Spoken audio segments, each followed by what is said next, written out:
إن الحمد لله نحمده ونستعينه ونستغفره ونعوذ بالله من شرور أنفسنا ومن سيئات أعمالنا من يهده الله فلا مضل له ومن يضلل فلا هادي له وأشهد أن لا إله إلا الله وحده لا شريك له وأشهد أن محمدا عبده ورسوله أما بعد فإن خير الحديث كتاب الله وخير الهدي هدي محمد صلى الله عليه وسلم وشر الأمور محدثاتها وكل محدثة بدعة وكل بدعة ضلالة وكل ضلالة في النار رب اشرح لي صدري ويسر لي أمري واحلل عقدة من لساني يفقهوا قولي رب أعوذ بك من همزات الشياطين وأعوذ بك رب أن يحضرون أعوذ بالله السميع العليم من الشيطان الرجيم شهر رمضان الذي أنزل فيه القرآن هدى للناس وبينات من الهدى والفرقان فمن شهد منكم الشهر فليصمه ومن كان مريضا أو على سفر فعدة من أيام أخر يريد الله بكم اليسر ولا يريد بكم العسر وَلِتُكْمِلُوا الْعِدَّةَ وَلِتُكَبِّرُوا اللَّهَ عَلَى مَا هَدَاكُمْ وَلَعَلَّكُمْ تَشْكُرُونَ۔ یہ ماہ مقدس ماہ رمضان بہت ہی خیرات و برکات والا مہینہ ہے، جس کے آج الحمدللہ تقریباً 1/3 حصہ گزر چکے ہیں۔ ایک دن باقی ہے، ورنہ ایک عشرہ مکمل ہو جائے گا، اور اس کو 3 عشروں میں بانٹنا اور پھر تینوں کی الگ الگ دعائیں ایجاد کرنا، اس کے بارے میں گزشتہ گفتگو میں ہم کچھ تفصیل ذکر کر چکے ہیں کہ وہ حدیث جس میں یہ کہا گیا ہے اول رحمہ اوسطہ مغفرہ وآخرہ عتق من النار، وہ حدیث ضعیف ہے، ناقابل عمل ہے۔ لہذا اس سے قطع نظر یہ پورے کا پورا مہینہ ہی بہت خیرات و برکات، انتہائی فضائل والا ہے، اور اس کے فضائل کی حد یہ ہے کہ نبی اکرم صلی اللہ علیہ وسلم ارشاد فرماتے ہیں، صحیح بخاری اور صحیح مسلم کی حدیث ہے، اذا دخل شہر رمضان فتحت ابواب السماء، جب رمضان داخل ہوتا ہے تو آسمان کے دروازے کھول دیے جاتے ہیں، اور دوسری روایت میں ہے اذا دخل شہر رمضان فتحت ابواب الجنہ، جب یہ مہینہ داخل ہوتا ہے تو جنت کے دروازے کھول دیے جاتے ہیں۔ اب جنت کے دروازے کھول دیے جاتے ہیں، یہ ہمارے لیے بہت ہی بڑی نعمت ہے، بہت ہی بڑا انعام ہے کہ اس مہینے میں اللہ رب العزت جنت کے دروازے کھول دیتا ہے، اور جو شخص اس مہینہ میں صحیح طریقہ سے پورے آداب کے ساتھ روزے رکھ لے اور اللہ رب العزت کو راضی کر لے، اس کے لیے وہ جنت کے دروازے جو ہیں وہ کھلے ہیں۔ ایک دروازہ تو معروف ہے نا کہ جنت کے 8 دروازوں میں سے ایک دروازے کا نام باب الریان ہے۔ 8 دروازے، ان للجنت 8 ابواب، ان 8 میں سے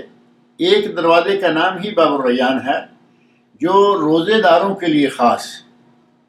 گزشتہ ایک نشست میں ہم نے ایک بات تفصیل سے ذکر کی تھی کہ اللہ رب العزت نے روزے دار کو VIP مہمان بنایا، عام سا آدمی نہیں، روزے دار VIP ہے، اور VIP یعنی انتہائی خصوصی اللہ کے مہمانوں میں سے یہ مہمان ہے۔ تو ان 8 دروازوں میں سے ایک کا نام تو باب الریان ہے، جو روزے داروں کے لیے خاص ہے، جس میں سے صرف روزے دار ہی داخل ہوں گے، دوسرا کوئی داخل نہیں ہو پائے گا۔ لیکن اللہ سارے دروازے ہی کھول دیتا ہے۔ اللہ رب العزت رمضان المبارک میں فتحت ابواب الجنہ یا ابواب السماء، آسمان کے یا جنت کے 8 ہی دروازے کھول دیے جاتے ہیں۔ بہت بڑی نعمت ہمارے لیے، اور یہ اس مہینے کی ایک بہت ہی بڑی فضیلت ہے۔ اسی حدیث میں دوسرا جز وہ ہے وَغُلِّقَتْ أَبْوَابُ النَّارِ، جہنم کے دروازے بند کر دیے جاتے ہیں۔ اب اندازہ کریں کہ جنت کے دروازے کھول دیے جاتے ہیں اور جہنم کے دروازے جو ہیں وہ بند کر دیے جاتے ہیں، یہ اس مہینے کے لیے ایک بہت ہی بڑی عظمت، اس مہینے کے لیے ایک بہت ہی بڑی خاص بات کہ اس مہینے کے داخل ہوتے ہی جنت کے دروازے کھول دیے گئے اور جہنم کے دروازے بند کر دیے گئے۔ جہنم کے دروازے بند اور جنت کے دروازے کھلے۔ اللہ رب العزت نے اس مہینے کو کتنا نوازا ہے، کتنا اس مہینے پر اللہ رب العزت کا بطور خاص دھیان ہے یا بطور خاص فضل ہے۔ اس ماہ میں اللہ جہنم کے دروازے بند کر دیتا ہے، جنت کے دروازے کھول دیتا ہے، اور یہ اللہ رب العزت کی طرف سے ہمارے لیے بہت بڑا انعام ہے۔ ایک تیسری چیز جو اسی مہینہ میں ہوتی ہے وہ ہے وَسُلْسِلَةُ الشَّيَاطِينِ۔ ایک روایت میں ہے وَسُلْسِلَةُ الشَّيَاطِينِ کہ شیطانوں کو زنجیروں سے باندھ دیا جاتا ہے، اور ایک روایت میں ہے وَصُفِّدَتْ مَرَدَةُ الشَّيَاطِينِ کہ جو سرکش قسم کے شیطان ہیں وہ اس مہینے میں بند کر دی جاتے ہیں۔ اگر پہلی روایت کو لیں تو یہ کہ چھوٹے بڑے سب شیطان جو ہیں اللہ رب العزت ان کو اس مہینے میں زنجیروں سے باندھ دیتا ہے۔ سلسلہ سلسلت یعنی زنجیروں سے ان کو جکڑ دیا جاتا ہے۔ اور اگر دوسری روایت کے الفاظ لیں وَصُفِّدَتْ مَرَدَةُ الشَّيَاطِينِ کہ جو بڑے بڑے سرکش شیطان ہیں ان کو اس مہینے میں باندھ دیا جاتا ہے۔ تو دونوں شکلوں میں ہی یہ ہمارے لیے اللہ کا بہت بڑا انعام ہے، اس کا بہت بڑا فضل اور کرم ہے کہ جو بڑے بڑے شیطان انسانوں کو بہکاتے رہتے ہیں اللہ رب العزت ان کو اس مہینے میں قید کر دیتا ہے، باندھ دیتا ہے، تاکہ وہ میرے بندوں کو پریشان نہ کریں، میرے بندوں کے روزے خراب نہ کریں۔ اور ایک بات جو ہم محسوس کر سکتے ہیں کہ رمضان کا مہینہ ہونے کے باوجود، رمضان کا مہینہ چل رہا ہوتا ہے، اس کے باوجود گناہ ہو رہے ہوتے ہیں۔ اس کا کیا معنی ہوگا کہ گناہ بھی ہو رہے ہیں، شیطان بھی بند ہیں؟ تو اس سے اندازہ کیا جا سکتا ہے ایک تو یہ کہ شیطان صرف جنوں میں سے ہی نہیں انسانوں میں سے بھی تو ہوتے ہیں۔ اللہ رب العزت نے قرآن کریم میں سورۃ الناس آخری آیت من الجنت والناس، بندہ کہتا ہے کہ یا اللہ میں تیری پناہ مانگتا ہوں شیطانوں سے، اور شیطان کون کون سے؟ من الجنت والناس، وہ جنوں میں سے ہو یا انسانوں میں سے۔ اللہ رب العزت جو سرکش شیطان ہیں ان کو تو زنجیروں میں باندھ دیتا ہے، لیکن اس کے معاون، اس کے ہیلپر، اس کے پارٹی ممبرز وہ کچھ ایسے بھی ہوتے ہیں جو کہ کھلے ہوتے ہیں، انسانوں میں سے ہوں یا جنوں میں سے ہوں، تو وہ انسانوں کو رمضان المبارک کے مہینہ میں آ کر بھی پریشان کرتے ہیں۔ یہی وجہ ہے کہ آپ دیکھیں گے نوجوان آدمی روزہ نہیں رکھا ہوا، کوئی عذر نہیں، نوجوان کوئی عذر نہیں اور پھر بھی روزہ نہیں رکھا ہوا، یہ شیطانوں کے بہکاوے اور شیطانوں کا ان پر اثر ہوتا ہے، اور وہ شیطان انسانی ہوں یا جنوں میں سے۔ بات وہی ہے کہ اللہ رب العزت انسانوں کو مسلمانوں کے تعاون کے لیے، اپنے بندوں مومنوں کے تعاون کے لیے بڑے بڑے شیطان باندھ دیتا ہے، مطلقاً شیطانوں کو قید کر دیتا ہے، لیکن پھر بھی یہ گناہ ہوتا ہے۔ بعض اہل علم نے اس کی ایک مثال دی ہے، اور اگر اس مثال کو سامنے رکھا جائے تو بھی بات سمجھ میں آ جاتی ہے کہ رمضان میں گناہ کیوں ہوتے ہیں۔ انہوں نے مثال دی ہے کہ اگر لوہا ہے، لوہے کا ایک ٹکڑا لیا جائے، لوہے کا پیس ہے، اس کو آپ آگ میں ڈال دیں، آگ میں ڈالیں تو وہ لوہا گرم ہو جائے گا، حتیٰ کہ جب وہ سرخ لال ہو جائے، آگ نے اس کو اتنا تپایا کہ وہ آگ کے انگارے کی طرح لال ہو گیا، اب اس کو آپ تھوڑی دیر کے لیے پانی میں ڈبو دیں، تھوڑی دیر میں پانی میں ڈبو کر اگر آپ باہر نکالتے ہیں تو وہ لوہا پھر بھی گرم ہوگا۔ وجہ کیا ہے کہ اسے آگ میں اتنی دیر تپایا گیا، اتنی دیر تک اسے آگ میں رکھا گیا اور گرم کیا گیا کہ وہ لوہا سرخ ہو گیا۔ اب اس کو پانی میں ایک چھوٹا سا غوطہ لگانے سے، پانی میں تھوڑی دیر رکھنے سے اس کی وہ ساری کی ساری گرمی یا اس آگ کا سارا اثر ختم نہیں ہو جاتا۔ وہی مثال اس انسان کی ہے جو رمضان کے مہینہ میں بھی گناہ سے باز نہیں آتا، تو اس کی مثال اسی کی طرح ہوتی ہے کہ 11 مہینے جو کہ سال کے 12 مہینوں میں سے 11 مہینے ہیں، ان 11 مہینوں میں جب وہ گناہ کی سڑک پہ، گناہ کی راہ پہ چل رہا ہوتا ہے، تو اس گناہ پہ یا اس سڑک پہ وہ عادی ہو چکا ہے، اس راستے کا عادی ہو چکا ہے، گناہ پہ گناہ کرتے کرتے کرتے 11 مہینے گزارتا ہے۔ اللہ کا یہ رحمتوں بخششوں والا مہینہ ماہ رمضان آ جاتا ہے، تو یہ 330 دنوں کے مقابلے میں یہ صرف 30 دن ہے، تو یہ تھوڑا سا عرصہ ہے۔ یہ تھوڑا سا عرصہ اسی طرح ہے کہ جس طرح ایک گرم لوہے، آگ کی طرح جلتے ہوئے لوہے کو پانی میں ڈالا گیا، تھوڑے سے عرصہ کے لیے باہر نکالا تو پھر بھی گرم ہے، آگ کا اثر باقی ہے۔ جب شیطان کسی کو 11 مہینے کے لیے مسلسل گناہوں کی آگ میں تپاتا ہے، تو اس بابرکت مہینہ کے آ جانے کے باوجود ان میں وہ پچھلا اثر باقی ہوتا ہے۔ یعنی شیطان کو تو اللہ نے باندھ دیا، لیکن اس نے 11 مہینے جو اس پر کام کیا ہوا ہے، جو اس نے اس پر محنت کی ہوئی ہے، وہ رنگ لاتی ہے۔ اسی کے نتیجہ میں اسی کی تاثیر ہے کہ رمضان المبارک میں بھی گناہ ہوتے رہتے ہیں۔ اور اللہ رب العزت کا یہ بہت بڑا احسان ہے ان عرب ممالک پر، عرب ممالک میں سے بھی خلیجی ممالک اور بالخصوص سعودی عرب۔ اللہ رب العزت نے یہاں ماہ رمضان کی جو شکل یا ماہ رمضان کی جو کیفیت سعودی عرب میں موجود ہوتی ہے، وہ باقی ممالک میں، مسلمان ممالک میں بھی نہیں ہوتی۔ کہنے کو بہت سارے مسلمان ممالک ہمارے ہیں، آپ تو الحمدللہ کوئی 60 کے قریب مسلمان ممالک ہیں، لیکن بہت ممالک میں آپ دیکھیں گے کہ رمضان میں بوفیا، رمضان میں کینٹین، رمضان میں ہوٹل چل رہے ہیں، لیکن انداز کیا اختیار کیا ہوا ہے؟ انداز صرف یہ ہے کہ وہ کھلے عام نہیں، اگر کینٹین ہے تو اس کے چاروں طرف کپڑا لگایا ہوا ہے، جس جگہ آ کے عموماً کسٹمر کھڑے ہوتے ہیں اور کھلا ہوتا ہے، وہاں کپڑا لگا دیا، کسٹمر اب کپڑے کے اندر کھڑا ہوتا ہے، باہر سے گزرنے والے کو بظاہر وہ کینٹین بند نظر آ رہی ہے، لیکن اندر کام چل رہا ہے۔ جو شیطان کے چیلے ہیں وہ اپنی کارروائیاں کرتے رہتے ہیں، شیطانوں کو، انسانوں کو بہکاتے ہیں، اور وہ رمضان کے مہینے میں بھی کھاتے پیتے، دن کے وقت بھی ان کو اللہ رب العزت کا خوف نہیں آتا، اور اس مبارک مہینے کا روزہ بھی وہ نہیں رکھتے۔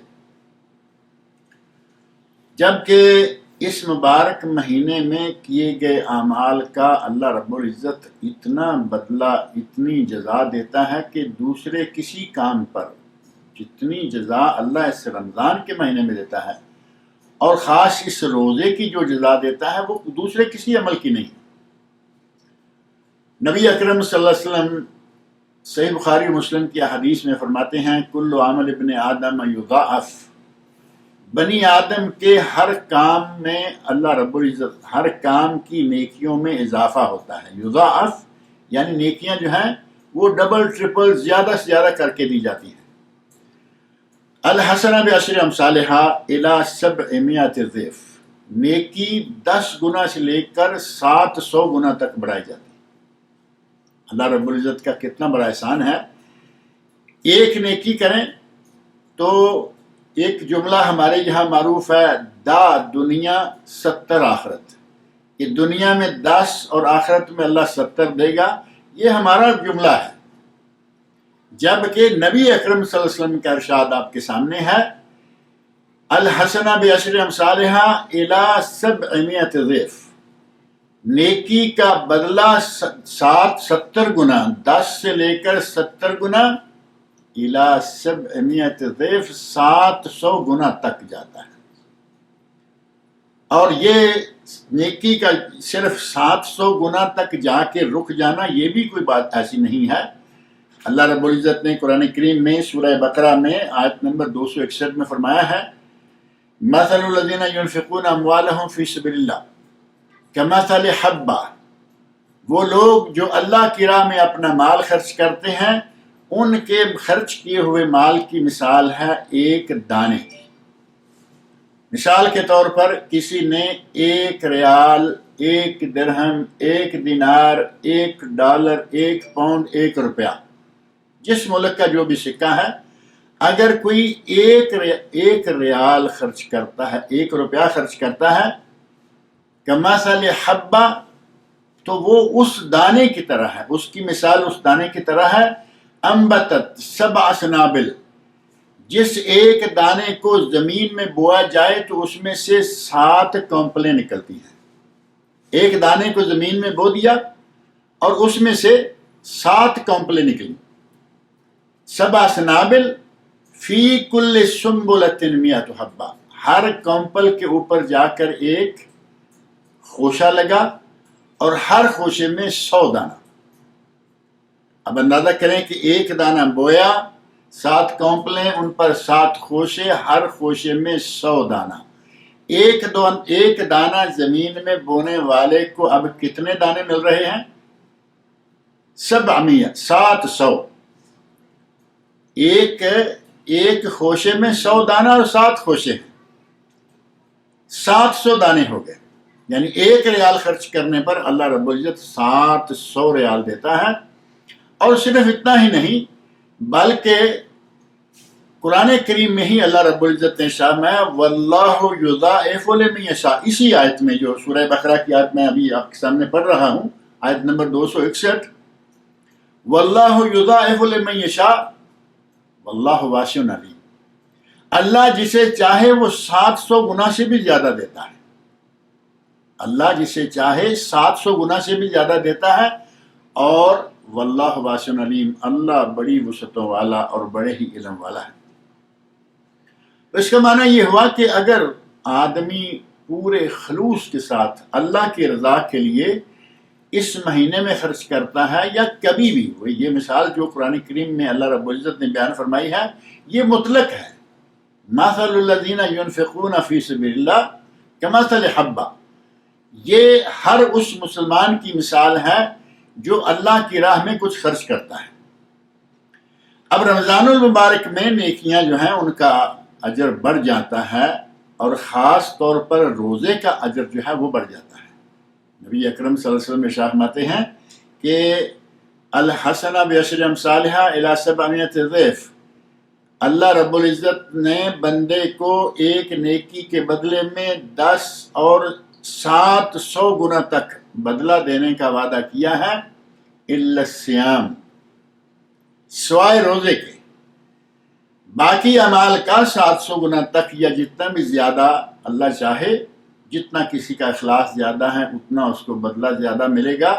لیکن روزے کو اللہ رب العزت نے الگ کر لیا، فرمایا الا الصیام فإنہ لی وأنا اجزی بہ، روزہ جو ہے وہ صرف میرے لیے مکمل کیا جا سکتا ہے، روزہ میرے لیے اور اس کا اجر و بدلہ بھی میں دوں گا۔ اب روزہ میرے لیے، یہ کیا بات ہوئی؟ باقی باتیں کس کے لیے ہیں؟ وہ بھی ساری اللہ کے لیے ہیں۔ تو اس کے بارے میں نے پہلی نشست میں یہ بات کہی تھی کہ جتنے بھی کام ہیں ان کاموں میں کہیں نہ کہیں ریاکاری دخل اندازی کر جاتی ہے۔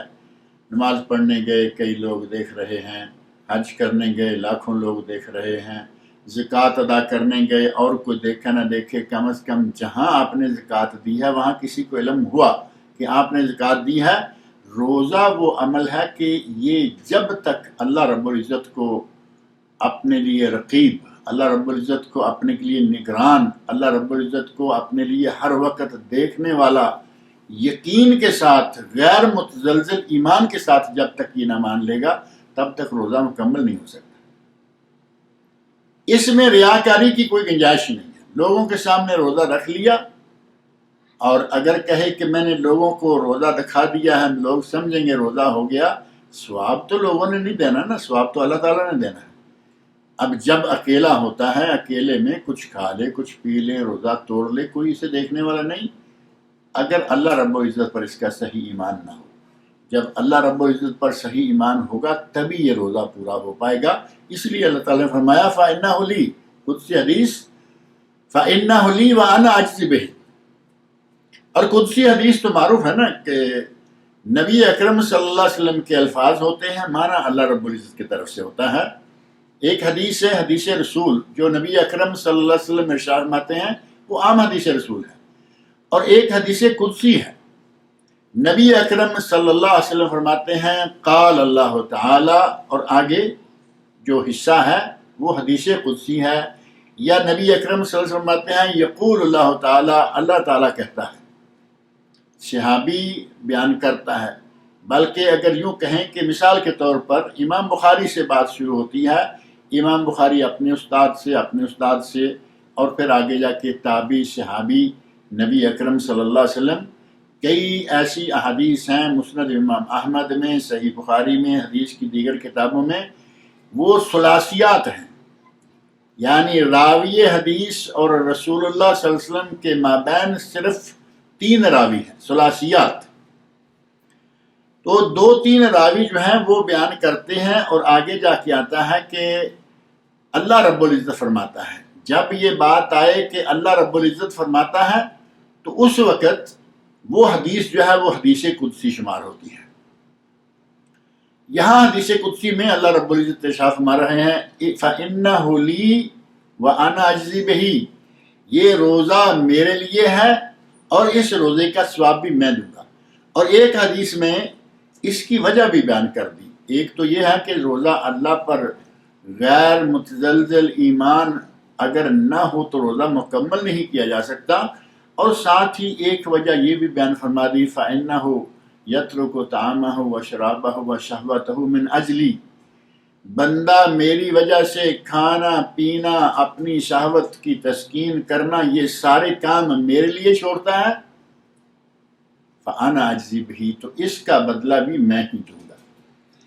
گویا کہ رمضان المبارک کے روزے کا بدلہ اللہ رب العزت نے خاص اپنے ہاتھ میں لیا۔ معنی یہ بھی کہ اس کا اجر و ثواب اللہ رب العزت روزے دار کو بہت ہی بڑا کر کے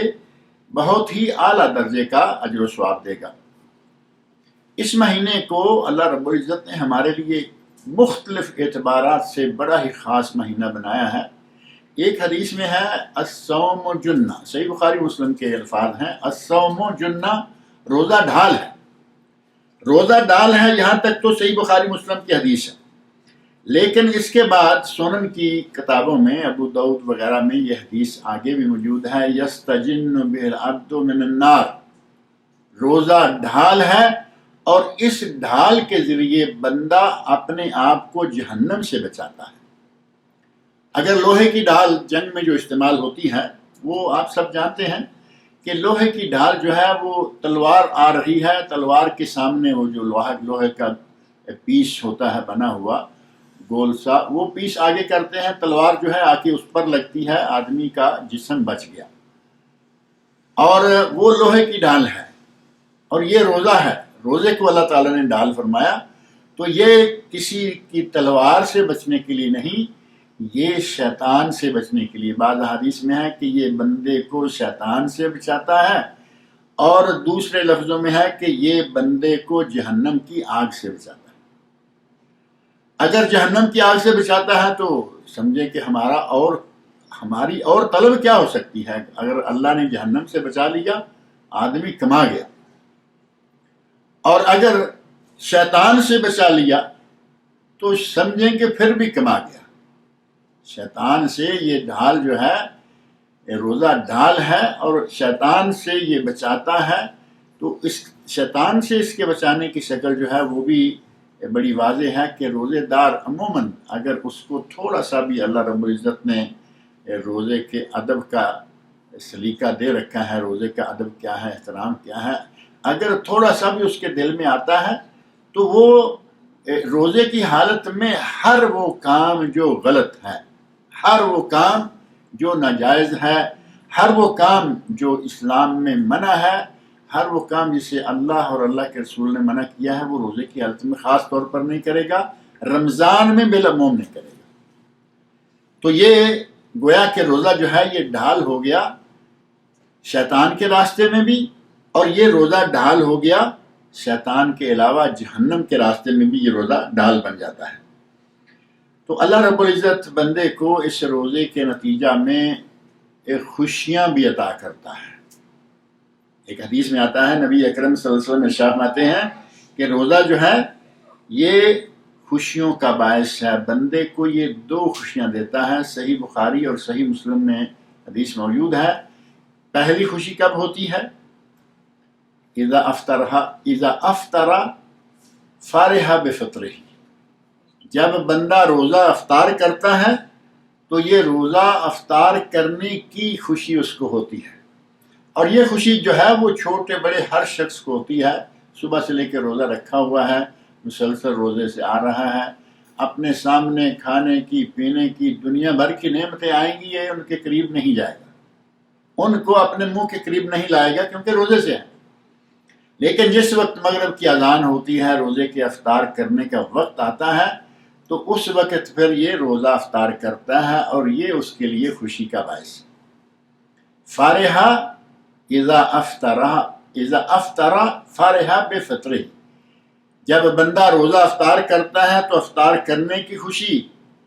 وفرح اذا لقی ربہ، اور قیامت کے دن جب بندہ اپنے رب سے ملے گا تو اللہ کی ملاقات سے بھی اس کو خوشی ہوگی۔ یہ دو خوشیاں ہیں، ایک دنیا میں خوشی ملی، ہر روز خوشی ملتی ہے روزہ کھولتے وقت، اور دوسری خوشی اس کی تو کوئی قیمت نہیں لگا سکتا کہ جسے اللہ سے ملاقات ہو، جس کی اللہ سے ملاقات ہو جائے، جو اللہ رب العزت سے ملاقات کا شرف پا جائے، وہ سمجھو کہ اللہ رب العزت کے مقرب بندوں میں سے، اللہ کے نیک مسلمان مومن بندوں میں سے ہوگا۔ یہی وجہ ہوگی کہ وہ اللہ سے ملاقات کر پائے گا۔ اگر ایسا نہ ہو، کفار ہیں، گناہ گار ہیں، بڑے بڑے جو بدکار لوگ ہیں، وہ کہیں کہ ہمیں اللہ تعالیٰ ملاقات کا شرف بخشے گا، اللہ رب العزت قیامت کے دن ان لوگوں کو نظر کرم سے دیکھے گا نہیں۔ ولا ينظر الیہم، قرآن کریم میں بعض حدیث میں نبی صلی اللہ علیہ وسلم نے بعض گناہوں کا تذکرہ کر کے فرمایا، لا ينظر اللہ علیہم ولا یزکیہم، لا ينظر اللہ علیہم، اللہ ان کی طرف نظر رحمت سے دیکھے گا بھی نہیں، ملاقات تو دور کی بات۔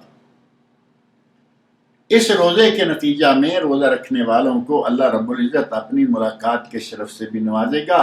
تو گویا بیک وقت اس کو دو فرحتیں حاصل ہوتی ہیں،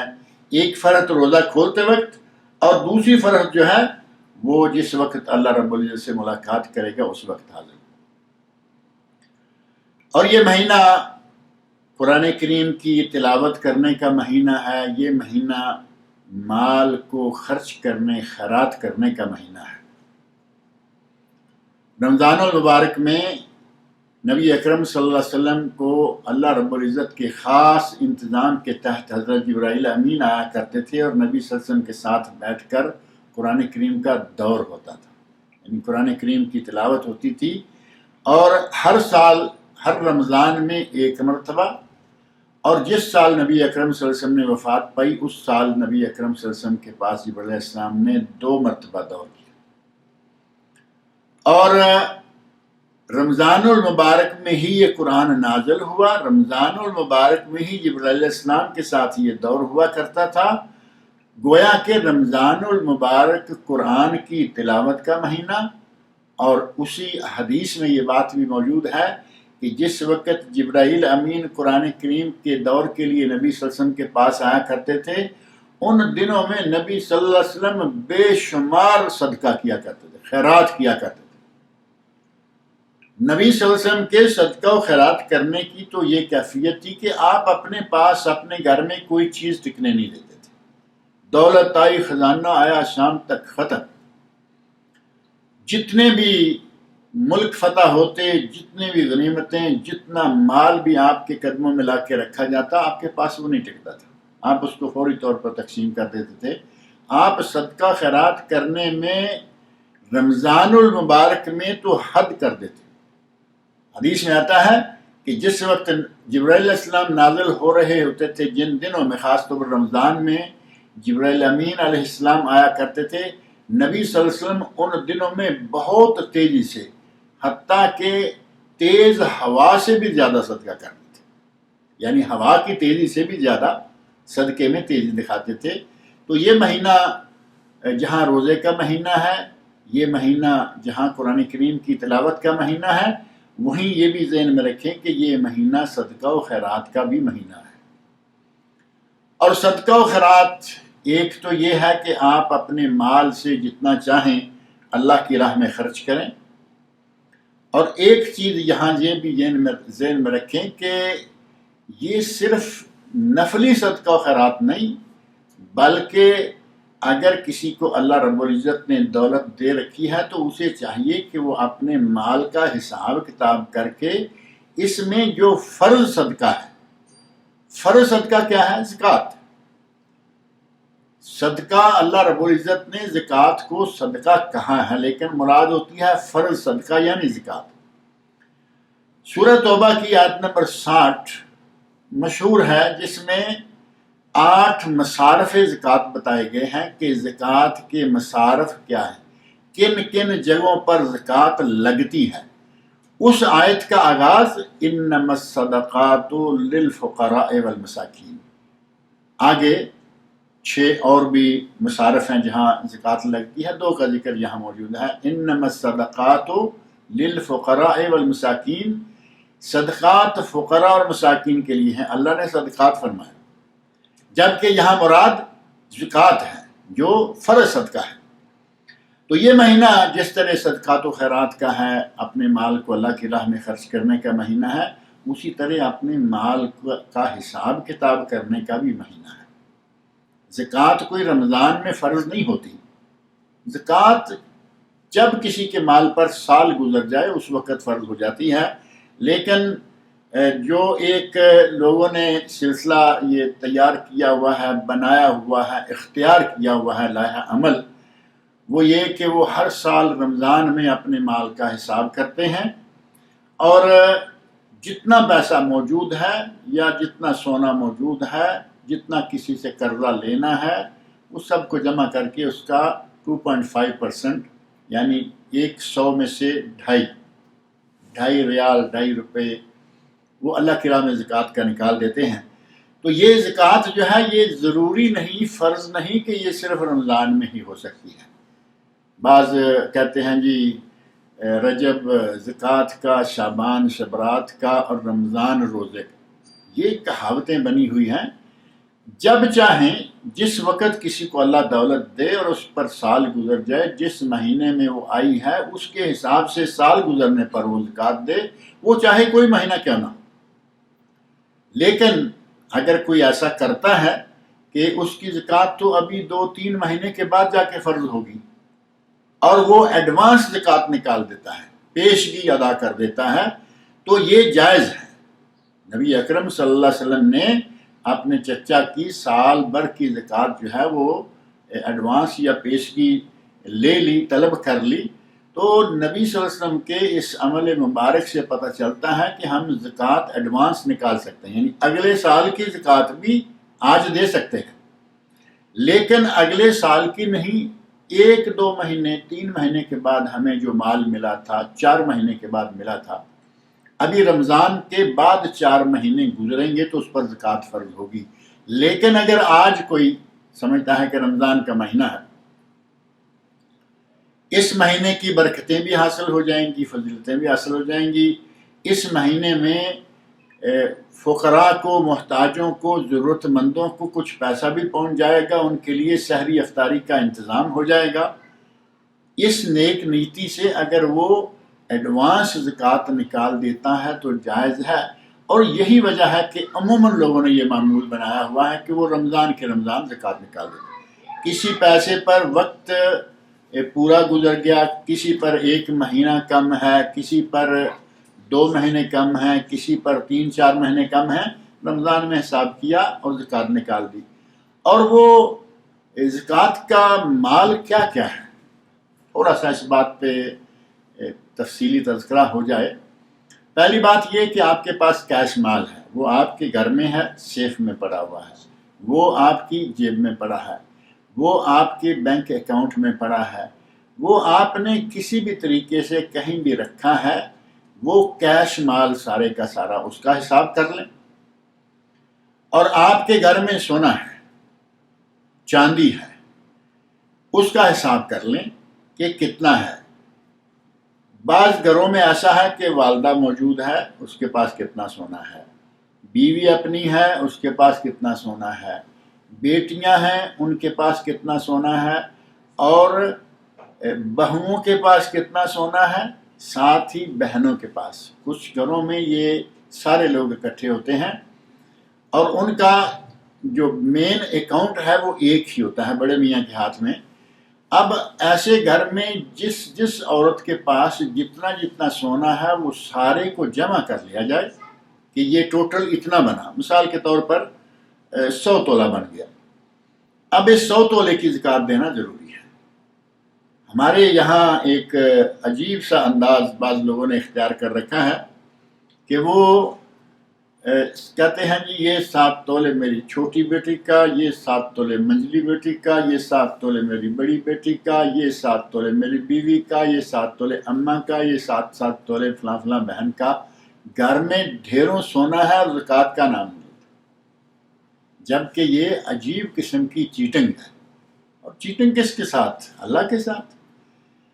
اگر آپ کی بیٹیوں کے پاس سونا آپ نے دے رکھا ہے، وہ اس کے مالک آپ ہیں، بیٹیاں تو آپ کے گھر میں ہیں، جب بڑی ہوں گی شادیاں ہو جائیں گی وہ اپنے شوہر کے گھر جائیں گی، تب جا کے ان کا سونا جو ہے ان کا ہو جائے گا۔ اور اب وہ خود بیٹی ادا کرے یا اس کا شوہر ادا کرے، بیٹی آپ کے گھر میں ہے، سونا آپ کا ہے، بیوی آپ کی ہے، سونا آپ کا، ماں آپ کی ہے، سونا آپ کا، بہنیں آپ کے زیر کفالت ہیں، سونا آپ کا۔ یہ سارے کا سارا سونا اور اسی طرح چاندی جتنی بھی ہوگی اس ساری کا حساب کر کے سارے سونے چاندی کا زکوٰۃ کا حصہ نکالنا فرض ہے۔ اور یہ کہہ دینا کہ نہیں جی یہ تو 7 تولے سے کم ہے، یہ فلاں فلاں کا ہے۔ کوئی بھی آدمی کبھی بھی جب اس کو ضرورت پڑتی ہے تو وہ فوراً سارا سونا نکال دیتا ہے، میں آپ کو پھر لے کے دے دوں گا، یہی عموماً ہوتا ہے۔ اس کا معنی یہ ہوا کہ وہ سونا آپ کا ہی ہے، اس کی زکوٰۃ نکالا کریں، ورنہ اللہ کے سامنے کیا ہوگا وہ معاملہ قرآن کریم کے اندر ہی اس کی سزا بھی موجود ہے۔ آپ رمضان المبارک میں کیش، رمضان المبارک میں چاندی، رمضان المبارک میں سونا، اور رمضان المبارک میں جو قرضہ کسی کو دیا ہوا ہے اور ملنے کی توقع ہے، قرضہ ملنے کی توقع ہے، اس کو بھی شامل کر لیں۔ قرضوں میں سے بعض قرضے ایسے ہیں کہ وہ قرضے گویا کہ ڈوب چکے ہیں، یعنی آپ کو اب کوئی امید نہیں رہی کہ ملے گا تو کب ملے گا، کتنا عرصہ لگے گا، آپ کو کچھ اس کا اندازہ نہیں ہے، اس قرضے کی زکوٰۃ روک دیں، وہ جب مل جائے 1 سال کی زکوٰۃ نکال دیں۔ اور اگر معلوم ہے کہ جو میں نے قرضہ دیا ہوا ہے وہ مجھے ملنے والا ہے، مل جائے گا، آج کل جب میں مانگوں گا مل جائے گا، اس کی بھی زکوٰۃ نکالیں، وہ آپ کے ذمہ ہے کیونکہ وہ پیسہ آپ کا ہے۔ اسی طرح اگر آپ کے پاس سٹور میں ہے، ویئر ہاؤس میں ہے، مال ہے، تو وہ مال جو ہے مالی تجارت، اس پر بھی زکوٰۃ ہے۔ یہ ساری چیزیں اگر کسی نے کوئی کاروباری سسٹم کے دوران کچھ قرضہ لیا ہوا ہے، کچھ دیا ہوا ہے، جو قرضہ لیا ہوا ہے وہ قرضہ مائنس کیا جا سکتا ہے، باقی مال جو ہے اس سارے پر آپ کو زکوٰۃ نکالنی ہے۔ رمضان مہینہ ہے، اس کی برکات کو حاصل کرنے کے لیے زکوٰۃ نکالیں، صدقات و خیرات دیں، اور اس سال بطور خاص ہمیں زیادہ انتظار نہیں کرنا چاہیے کہ ہم سوچیں گے پھر نکالیں گے، ابھی تو وقت ہے، ہماری تو زکوٰۃ کے مہینہ بھی آنے والا۔ کوشش کریں کہ اسی رمضان کے مہینے میں نکال دیں، رمضان کی برکات بھی حاصل ہوں گی، اور موجودہ حالات میں فقراء مساکین کی بھی بہت کثرت ہو گئی، کیونکہ حالات کے تحت کاروبار جو ہیں وہ بند پڑے ہیں، چھوٹے مزدور دار لوگ جو ہیں وہ بیچارے گھروں میں پڑے ہیں۔ تو آج ضرورت ہے اس بات کی کہ اپنے مال کا حساب کتاب کریں اور جتنی جلدی ہو سکے اس کی زکوٰۃ جو ہے وہ مستحق لوگوں تک پہنچائیں۔ اس مہینے کی برکات حاصل کرنے کے لیے جو کام کیے جا سکتے ہیں وہ کریں، اور اپنے لیے اللہ رب العزت کے یہاں ملاقات کا اور اللہ رب العزت کے یہاں جنت کے حصول کا جو ہے وہ ذریعہ اس رمضان المبارک کو بنا لیں۔ اللہ رب العزت سے میری دعا ہے کہ وہ ہمیں رمضان المبارک میں ہر وہ کام کرنے کی توفیق عطا فرمائے جس میں اس کی رضا ہے اور جس کے نتیجہ میں وہ ہمیں جنت عطا کرے گا۔ اب کچھ سوالات ہیں وہ لے لیتے ہیں کہ ایک سوال ہے کہ کن کاموں سے روزہ ٹوٹ جاتا ہے اور کن سے نہیں ٹوٹتا۔ یہ سوال بہت ساری ایک دو چیزیں نہیں ہیں، بہت ساری چیزیں ہیں جن سے روزہ ٹوٹ جاتا ہے اور بہت ساری چیزیں ایسی ہیں کہ جن سے روزہ نہیں ٹوٹتا۔ میں اس سوال کے جواب کو اگلے درس پر رکھ دیتا ہوں، میں انشاءاللہ پوری تفصیل کے ساتھ کن چیزوں سے روزہ ٹوٹ جاتا ہے اور کن سے نہیں ٹوٹتا ان کی تفصیل ذکر کروں گا باذن اللہ تعالی۔ دوسرا سوال ہے نماز تسبیح کا، کہ کیا یہ رمضان کے ساتھ کوئی خاص ہے، یعنی رمضان کے ساتھ خاص کر دینا نماز تسبیح کو، کہ رمضان آتا ہے تو خاص طور پر میں سمجھتا ہوں خواتین جو ہیں وہ نماز تسبیح کا بڑا اہتمام کرتی ہیں۔ ہر جمعہ باقاعدہ محلے میں اعلان ہو جاتا ہے کہ فلاں مسجد میں، یا طے ہوتا ہے ہمیشہ کہ اس مسجد میں ہم نماز تسبیح پڑھیں گی۔ جمعے کی نماز سے پہلے مثلا جمعہ 11 بجے لوگ آنا شروع ہوتے ہیں، خواتین 8-9 بجے 10 بجے تک اپنی تسبیح سے فارغ ہو جاتی ہیں۔ تو یہ جمعے کے ساتھ اس کا کوئی تعلق نہیں۔ پہلی بات یہ کہ اس نماز تسبیح کا بعض اہل علم نے سرے سے انکار ہی کر دیا ہے کہ یہ نماز تسبیح ثابت ہی نہیں۔ ان میں سے علامہ محمد بن صالح العثیمین رحمۃ اللہ علیہ ہیں، ان کے نزدیک یہ نماز جو ہے وہ ثابت نہیں ہے۔ اسی طرح بعض دیگر بھی علماء ہیں، لیکن دوسری طرف بعض بہت ہی بڑے بڑے محدثین کرام وہ ہیں جنہوں نے کہا کہ اس نماز تسبیح کے بارے میں ایک دو نہیں بلکہ بہت ساری احادیث ہیں، اور ان تمام احادیث کے مجموعے سے یہ پتہ چلتا ہے کہ یہ نماز لا اصل نہیں ہے، یعنی ایسا نہیں ہے کہ اس نماز کی کوئی اصل ہی نہیں ہے، بلکہ اس نماز کی یقیناً اصل ہے، اور اس احادیث کے مجموعے کو سامنے رکھتے ہوئے کہا گیا کہ یہ نماز پڑھی جا سکتی ہے۔ اور نماز تسبیح جو ہے اس کے مشروع ہونے کا پتہ دینے والی احادیث ہیں، لیکن یہاں ایک بات اور ذکر کر دیں کہ جس انداز سے خواتین یا مرد بھی شاید کچھ کرتے ہوں، باقاعدہ نماز تسبیح کے پڑھنے کے لیے جماعت کا اہتمام کیا جاتا ہے، اعلان کیا جاتا ہے آج تسبیح کی نماز ہوگی، فلاں وقت ہوگی، فلاں مسجد میں ہوگی، تو خواتین عموماً اکٹھی ہو جاتی ہیں اور وہاں جماعت کے ساتھ وہ نماز ادا کرتی ہیں۔ جبکہ پہلی بات تو یہ ہے کہ یہ نماز تسبیح کی مشروعیت ہی تھوڑی سی متکلم فی ہے، مان لیتے ہیں کہ مشروع ہے اور پڑھی جا سکتی ہے، اور جیسا کہ علامہ البانی رحمۃ اللہ علیہ نے کہا ہے کہ یہ لا اصل نہیں، اس کی اصل ہے، پڑھی جا سکتی ہے، پڑھیں، لیکن اس کے لیے باقاعدہ جماعت کروانا اور جماعت میں شرکت کرنا اور جماعت کے انداز سے اس کو ادا کرنا یہ ثابت نہیں ہے۔ یہ انفرادی نماز ہے، نفل ہے، انفرادی طور پر دن کو پڑھیں، رات کو پڑھیں، صرف جو مکروہ اوقات ہیں، یعنی جن اوقات میں نفلی نماز پڑھنا مکروہ ہے، اور وہ معروف ہے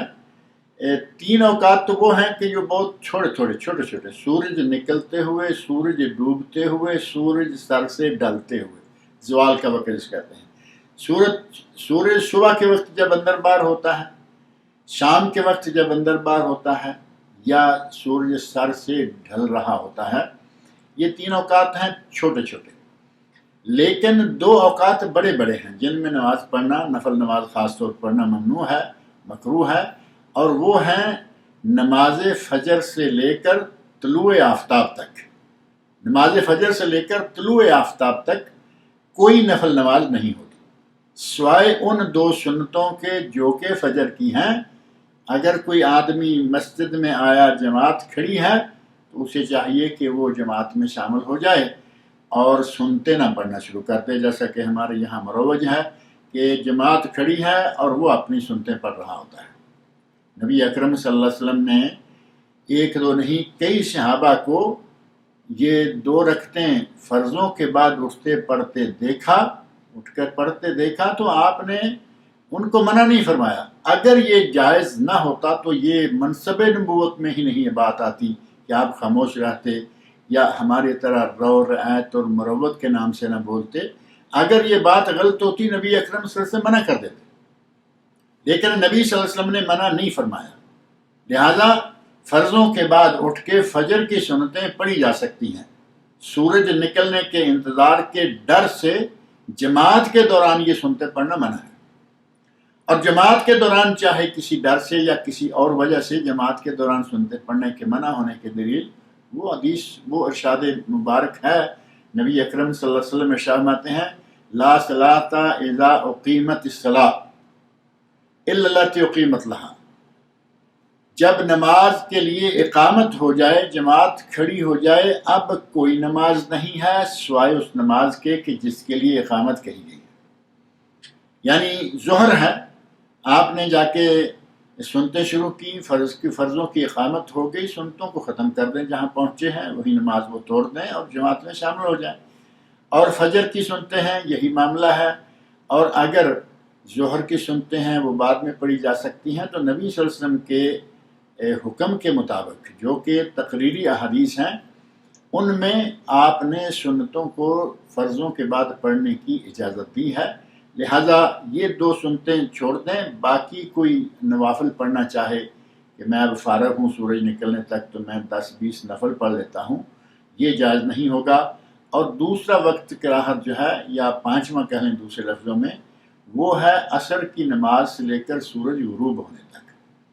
ان 5 اوقات میں نفل نمازیں جو ہیں وہ نہیں پڑھی جائیں گی، اور انہی اوقاتوں میں یا انہی اوقات میں نماز تسبیح بھی پڑھنا جائز نہیں ہے۔ اب اس کے علاوہ بچتے ہیں سورج نکلنے سے لے کر عصر کی نماز تک، اس درمیان میں بڑا لمبا عرصہ ہے، جب چاہیں نماز پڑھیں۔ اور اسی طرح ہی مغرب کی نماز سے لے کر فجر کی اذان تک بڑا لمبا عرصہ ہے، اس میں نماز پڑھیں،